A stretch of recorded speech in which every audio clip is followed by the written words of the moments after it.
Muchas gracias. El chavismo dotó a la relación entre Venezuela y Cuba de algo inédito, toda vez que en la historia lo habitual ha sido que el país más rico domina al más pobre. Sin embargo, es Cuba quien domina a Venezuela y aún en el día de hoy La Habana controla la dirección estratégica de la llamada Revolución Bolivariana. No siempre fue así.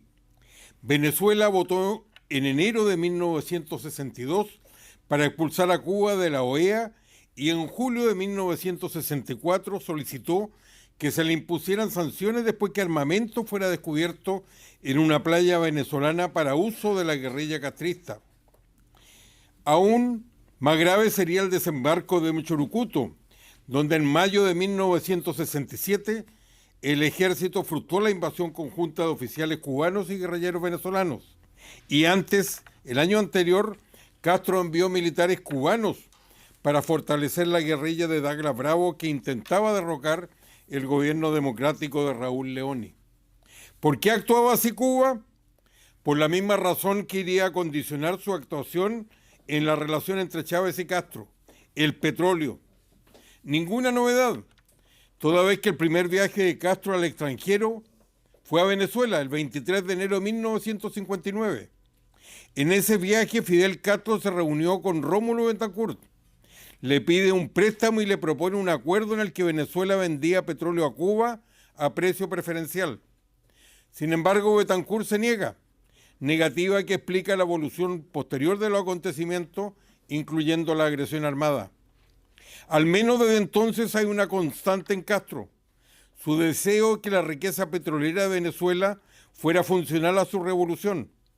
Esa es la puerta que abrió Hugo Chávez para que Castro se llevara hasta los muebles de la casa. Ello ocurrió en dos etapas. La primera poco después de su liberación de la cárcel, donde en diciembre de 1994 visita Cuba, siendo recibido por Castro con honores de jefe de Estado. La segunda etapa viene inmediatamente después del golpe de Estado fracasado del 2002, donde claramente Chávez buscó el respaldo cubano para mantenerse en el poder y en la transacción entregó la soberanía de Caracas. Castro pasaría a ser el mentor de Chávez y según los testimonios de abundantes testigos, establece un dominio personal con carisma, manipulación, estímulo de la inseguridad de Chávez, alimentación de la paranoia en el chavismo, y todo indica que Castro pudo morir en La Habana o al menos quedar inhabilitado físicamente allí por su enfermedad, con lo que en definitiva fueron los cubanos quienes habrían decidido que sería reemplazado por Maduro y no por Diosdado Cabello, a quien le correspondía, según la legalidad chavista, en nombre de la Asamblea Nacional como titular del Poder Legislativo. Así estamos. La pregunta es ¿qué harán los demócratas venezolanos cuando puedan asumir el poder? El 10 de enero más adelante, ya que ha habido indudablemente traición. ¿Habrá juicios? ¿Quiénes serán incluidos? ¿Solo los altos dirigentes? ¿Qué pasará con los cubanos? Es una relación que no solo transformó a Venezuela en el benefactor que Cuba necesitaba para su supervivencia económica después del colapso de la Unión Soviética, sino que el dinero venezolano le dio un nuevo aire político, ya que lo que era solo Cuba se transformó en castrochavismo con el dinero venezolano. Y con la ayuda de Lula se difundió en toda la región, logrando junto con el kirchnerismo frustrar la idea de un pacto con Estados Unidos para un área de libre comercio tan grande como la Europa de entonces, agregándose el control de la Organización de Estados Americanos hasta la llegada de Almagro a la Secretaría General, logrando que el Foro de Sao Paulo se hiciera presente en toda la región. En estos años no solo sobrevivió el régimen cubano, sino que aumentó la cantidad de dictaduras.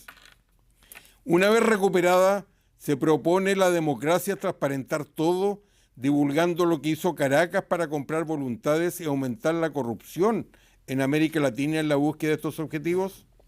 Hacemos estas preguntas porque en esta relación entre Cuba y Venezuela han surgido temas y conflictos que son regulados tanto por el derecho internacional público como el derecho internacional privado, en que las fuentes tradicionales de ambos son plenamente aplicables.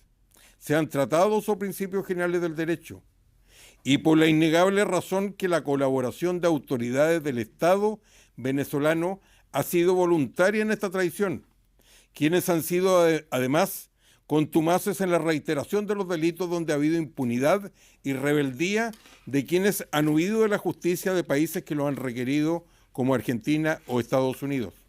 Culmino diciendo que es una situación creada por el chavismo que no es muy distinta al precedente europeo de la quinta columna noruega que le facilitó al nazismo la ocupación de su país.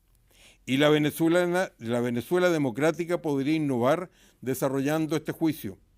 Por lo demás, esta historia deja muy mal a América Latina por su componente de violación de derechos humanos y mal también a Estados Unidos como superpotencia, ya que ocurrió en un país que como Venezuela era un aliado que poseía las mayores reservas de petróleo del mundo.